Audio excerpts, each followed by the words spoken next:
बुलाएगी। मेरी ज़िम्मेदारी बनती है पाकिस्तानी शहरी होने के नाते।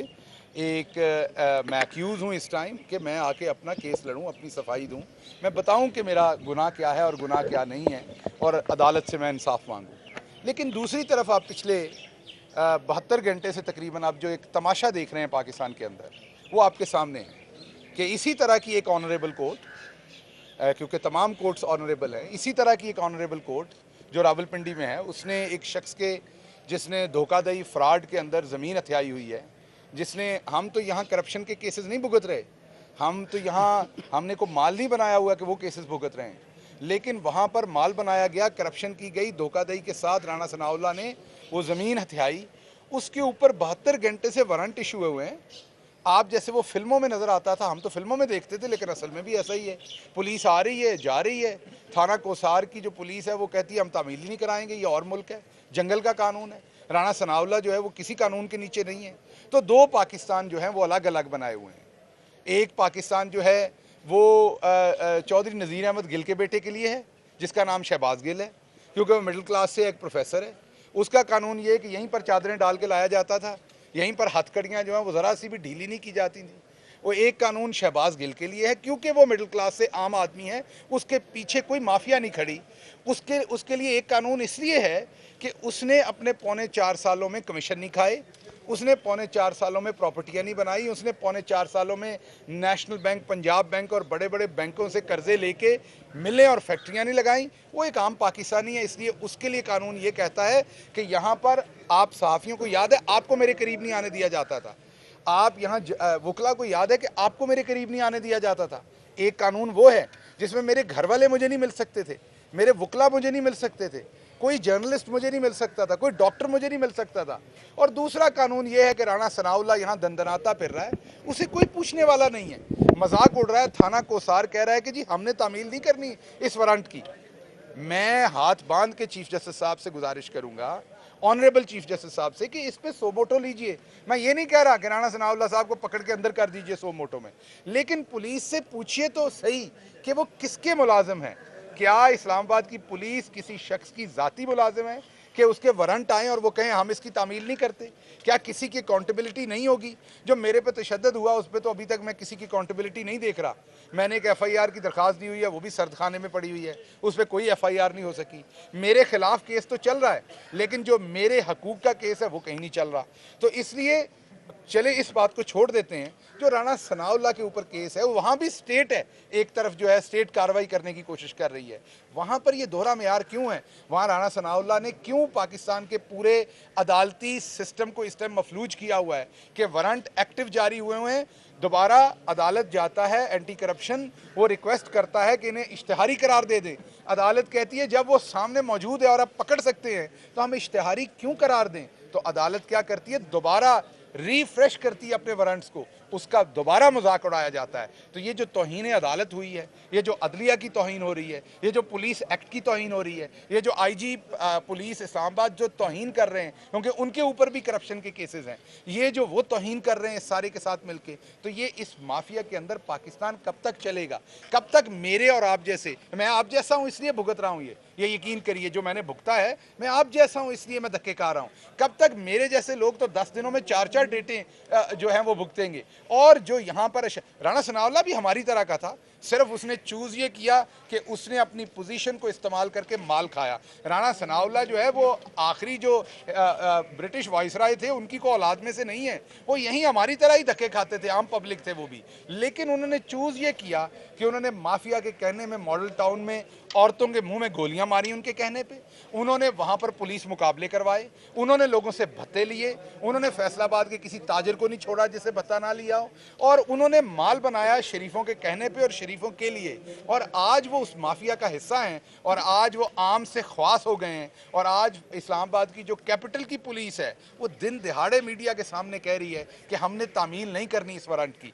तो ये जो तौहीन हुई है इसका किसी ने हिसाब तो देना है। अगर कोई हिसाब नहीं देगा तो फिर याद रखिएगा, अल्लाह की लाठी बेआवाज़ है, फिर अल्लाह की ज़ात इसका हिसाब लेगी।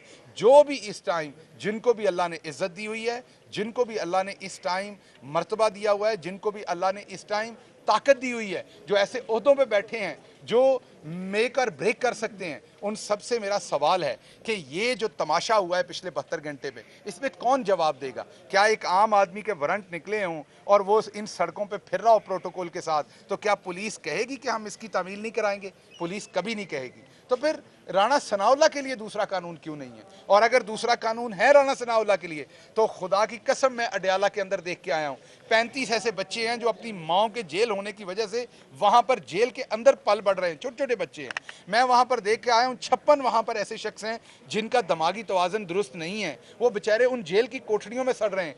वो इस मुल्क के बच्चे नहीं है, शहरी नहीं है, उनका कोई हक नहीं है। मुझे तो चले मेरे पीछे पार्टी थी, लोग थे, मेरी जमानत करा ली, उनके पीछे कौन है? तो मैंने पिछली दफ़ा भी पंजाब के वज़ीर दाखिला से भी कहा था कि वो इन चीज़ों पे फोकस करें। ये हैं वो काम जो जिनके लिए आवाम ने हमें वोट दिया है। पंजाब के वज़ीर दाखिला को चाहिए कि फौरी तौर पर जेल रिफॉर्म्स करें। उन्होंने पिछली दफ़ा कहा कि कमेटी का हो रहा है, कमेटी की एक मुअज़्ज़ज़ रुकन से मेरी बात हुई है, उन्होंने कहा है कि उसकी जो प्रोसेसिंग है वो बहुत स्लो है, उसकी जो मीटिंग्स हो रही हैं वो बहुत स्लो है, उसमें जो रिफॉर्म्स के लिए काम जिस स्पीड से चलना चाहिए वो स्लो है। तो मेरी उनसे, ये मैं कोई तनकीद नहीं कर रहा, ये मैं उनसे, क्योंकि मैं खुद भुगत के आया हूँ जेल, ये मैं उनसे बहुत मुअद्दबाना गुजारिश करूँगा कि आप अपने काम को तेज़ करें। इमरान खान का यही वादा है, कौम के साथ हमारा यही वादा है कि हमने रिफॉर्म्स करनी है। हमने इन चोरों की तरह सिर्फ लूटने के लिए हम यहाँ नहीं बैठे हुए कि हमने लूट मार करनी, हमने आवाम को डिलीवर करना है। मैं एक दफ़ा फिर चीफ जस्टिस जो हैं, मैं दोबारा बबांगे दोहल कहूँगा कि जब मैं उधर काल कोठरी के अंदर मेरे पे तशद्दुद हो रहा था, तो सबसे पहले जब मुझे मेरा रब याद आया, मेरा आखिरी नबी मोहम्मद मुस्तफ़ा सल्लल्लाहु अलैहि वसल्लम से मैंने इल्तिजा की कि मेरे पे को रहम हो, मुझे मेरी माँ बाप याद आए। उसके बाद जो पहला शख्स मुझे याद आया था, मैं कसम खा के आपको कह रहा हूँ, वो मुझे जस्टिस अतर मुनल्ला याद आया था। मुझे पहला, हालांकि मैं भी माजी में उनके फ़ैसलों पर कभी कभार अपने दिल में बुरा सोचता रहा हूँ कि ये गलत फ़ैसला शायद हो गया, ये शायद फ़ैसला दुरुस्त नहीं था, ये शायद फ़ैसला जो है मेरे मुखालफिन को इससे फ़ायदा हुआ है। लेकिन मैं आज आपके सामने कन्फेस करूँगा कि जज साहब ने ऐसे फैसले दिए हैं जिससे अगर वो यहाँ अदालतों में ना बैठे होते या उनकी तरह के जज ना बैठे होते, तो आज मिडिल क्लास की कोई सुनने वाला ना होता। तो मैं एक दफ़ा फिर अल्लाह से दुआ करता हूँ कि पाकिस्तान को जस्टिस अतर मुनल्ला जैसे और जज दे। पाकिस्तान मैं दोबारा गुजारिश करता हूँ आवाम से भी कि ऐसे जजेस जब आपके खिलाफ फैसला दें, आपकी पॉलिटिकल पार्टी के खिलाफ दें या हक में दें, ऐसे जजेस का एहतराम करें, क्योंकि ऐसे जजेस ने इस माफिया के सामने बांधा हुआ है। ऐसे जजेस ने मिडिल क्लास के लोगों को रिलीफ दिया है। हमारे जैसे लोगों को तो और कहाँ रिलीफ मिलना है अगर अदालतों में इस तरह के जजेस हमारी बात नहीं सुनेंगे, तो हम तो काल कोठरियों में सड़ रहे होते। तो मैं दोबारा गुजारिश करूंगा चीफ जस्टिस ऑफ पाकिस्तान से, सुप्रीम कोर्ट के चीफ जस्टिस से, कि ये जो कैपिटल के अंदर हो रहा है, जो फेडरल टेरिटरी के अंदर कानून का मजाक उड़ाया जा रहा है, जो राणा सनाउल्लाह ने धज्जियां उड़ाई हैं कानून की, और उसके साथ आईजी पुलिस ने और तमाम दूसरे जो पुलिस के आला अहदेदारान हैं उन्होंने जो धज्जियां उड़ाई हैं, उसके ऊपर एक्शन लिया जाए। अगर आप नहीं लेंगे तो जो आवाम में मायूसी है वो बहुत ज़्यादा है। दूसरी बात में आ जाता हूं, जो हमारा आपके सामने लॉन्ग मार्च की हमारी एक अभी डेट है, उसके ऊपर आ जाते हैं। आपको पता है कि कप्तान ने अपनी पूरी तैयारी कर ली है। उसके साथ साथ आपको ये भी पता है कि किस तरीके से कैपिटल को इस टाइम कंटेनर लगा के कंटेनर की जेल बना दिया है। आप लोगों के लिए जो सारे यहाँ पहुँचे हैं, वकला हों या सहाफ़ी हों, आपको पता है आपके लिए कितनी मुश्किल है यहाँ तक आना। हर जगह पर एक ऐसे लगा हुआ है कि जैसे हर जगह पर कंटेनर, जैसे ये ड्राई पोर्ट हो कोई, जैसे ये कोई पोर्ट हो जहाँ पर इतने कंटेनर है। उसके साथ साथ मैं केपी और पंजाब दोनों के होम डिपार्टमेंट से पूछता हूँ कि ये इतने कंटेनर इस्लामाबाद में कहाँ से पहुँचे हैं? क्या आप नहीं वॉच कर रहे कि इस्लामाबाद के शहरियों के ऊपर ये क्या जुल्म हो रहा है? क्या आपकी जिम्मेदारी नहीं है कि अपने टेरिटरी में आप इन कंटेनर्स को रोकें? ये कंटेनर कहाँ से आ रहे हैं? इस्लामाबाद के अंदर तो कंटेनर नहीं बनते, ना यहाँ पर कोई ड्राई पोर्ट है अंदर, ये आपकी टेरिटरी में से गुजर के आ रहे हैं। इसका मतलब है कि आप भी इसके ऊपर उस तरीके से पूरी जांफशानी से नज़र नहीं रखे हुए कि आपने ये कंटेनर रोकने हैं। तो आप अपनी जो भी पिकेट्स आपकी लगी हुई हैं वहाँ पर पता कीजिए कि ये इस्लामाबाद के शहरियों के ऊपर ये जुल्म होने के लिए इतने कंटेनर इस तरफ को क्यों आ रहे हैं। लेकिन जब मेरा आपको ये पैगाम है आवाम को कि जिस दिन कप्तान निकलेगा, जैसे ही वो निकलेगा यहाँ पहुँचने की ज़रूरत नहीं पड़ेगी। जैसे ही कप्तान निकलेगा ये लोग यहाँ से भाग जाएंगे। इनको पता है कि इन्होंने आवाम के साथ क्या कर दिया हुआ है। इनको पता है कि ये 55 रुपए वाले आटे को महंगा कहकर आए थे और उन्होंने 100 रुपए का किया। इन्हें पता है कि 176 रुपए वाले डॉलर को महंगा कह के आए थे और इन्होंने उस डॉलर को 250 तक लेके गए और अब कहते हैं डॉलर की असल कीमत 200 है, हम 200 से नीचे लेके आएंगे। तो मेरा सवाल है, हम तो कहते हैं डॉलर की कीमत 176 है, असल में 200 नहीं है, तो आप कह रहे हैं कि नहीं 200 है, चलें आपकी बात मान लेते हैं। तो ये जो 250 पे बिकता रहा है, ये आपने फिर क्या किया है 4-5 महीने? ये तो आप इकबाले जुर्म कर रहे हैं कि आपने तबाही की है। उसके बाद जब ज़राअत आपकी 4.4% पे ग्रो कर रही थी तो आप कह रहे थे कि ये मुल्क तबाही है। आज आपने किसान आपके सामने है, मलिया मेट कर दिया, वो माइनस में उसकी ग्रोथ जा रही है। जब 6% पे आपकी इकोनॉमी ग्रो कर रही थी तो आप कह रहे थे मुल्क तबाह हो गया है। आज श्रीलंका -9% पे है, प्रोजेक्टेड जो वर्ल्ड बैंक की है, और पाकिस्तान की जो प्रोजेक्टेड है वो 2% से नीचे है। तो आप 6% वाले मुल्क को कह रहे थे तबाह हो गया है और आप 2% के ऊपर ला के 2% से भी नीचे ला के आज गरीब को मार रहे हैं। तो इसका मतलब ये हुआ कि बुनियादी तौर पर ना मईशत का कोई रौला था, ना बुनियादी तौर पर कोई महंगाई का रौला था। रौला एक था कि आपने 1100 अरब के अपने केसेस माफ करवाने थे, आपने नैब से अपने आप को एनआरओ देना था, और आप तब पूछते थे कि एनआरओ इमरान खान कैसे दे सकता है। आपको याद होगा टेलीविजन के अंदर पूछते थे, आपसे कौन एनआरओ मानता है, आप एनआरओ कैसे दे सकते हैं। अब आपको नजर आ गया कि वजीर आजम अगर मिला हुआ हो, अगर कुत्ती चोरों के साथ मिली हुई हो, तो आपको पता है कि किस तरीके से फिर एनआरओ मिलते हैं। आज आपने देखा कि खुद ही ये कानून बनाने वाले हैं नए, खुद ही वकील बने हुए हैं, उधर असेंबली में बैठ के खुद ही जज बने हुए हैं, और 1100 अरब के जो इनके रेफरेंसेस थे, करप्शन की लूट मार थी, वो वापस हो गई। मनी लॉन्ड्रिंग के केसेस जो है वो वापस हो रहे हैं, इनके ऊपर बगैर मुकदमा चलाए हुए अदालतों से केसेस वापस हो रहे हैं। तो आपके सामने है जो कुछ इस मुल्क में हो रहा है। लेकिन एक बात याद रखिएगा, अब सोशल मीडिया का जमाना है, अब अवाम माफी नहीं देगी। अवाम को बिल्कुल पता चल गया कि वारदात क्या पड़ी है। अवाम ऐसे ही इमरान खान को 2/3 मेजॉरिटी नहीं दे रही। अवाम ऐसे ही, आज आप ननकाना देखें या फैसलाबाद देखें, वहाँ जो प्रोजेक्शन हो रही हैं, वहाँ जो एग्जिट पोल्स है, मीन जो सर्वे हो रहे हैं इलेक्शन से पहले, उसमें ऐसे ही इमरान खान 2/3 ऊपर नहीं खड़ा। ये अवाम को नजर आ गया कि ये परले दर्जे के चोर थे, फ्रॉड के साथ आए, और जो भी इनको मदद कर रहे हैं उन तमाम लोगों ने पाकिस्तान के साथ कोई अच्छाई नहीं की बल्कि बुराई की है। इंशाल्लाह पाकिस्तान के अवाम की ये जंग जारी रहेगी और आप बहुत जल्द इन चोरों को यहाँ से भागते देखेंगे। गिल साहब ये बताइए कि राणा सनाउल्लाह ने कहा है कि जो नहीं हुई फ़ोन हैक हुए हैं, तो हैकर भी गिनी भी निशानदेही हुई, किसने फ़ोन हैक किए, आपको कोई इल्म है? कौन अनासर? मैं बताता हूँ जी, देखिए बड़ी सादा बात है। प्राइम मिनिस्टर साहब के चैम्बर के अंदर किसी शख्स को फ़ोन लेके जाने की इजाज़त नहीं होती। इवन हमारा फ़ोन बाहर रखा जाता था, मैं हूँ या कोई भी वज़ीर हो, उनका फ़ोन अंदर नहीं जाता था। अगर प्राइम मिनिस्टर साहब का अपना फ़ोन भी वहाँ साइड पे पड़ा होता था, वो सामने नहीं पड़ा होता था।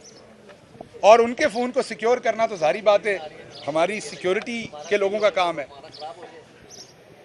एक सेकंड भाई, एक सेकंड। आराम से क्या बात कर रहे हैं यार, माइक की आवाज नहीं आ रही है, तुम कह रहे हो तुम्हारा सही हो गया, अगले की खराब हो गई। ओके ओके बदतमीजी कर रहा है मेरे साथ।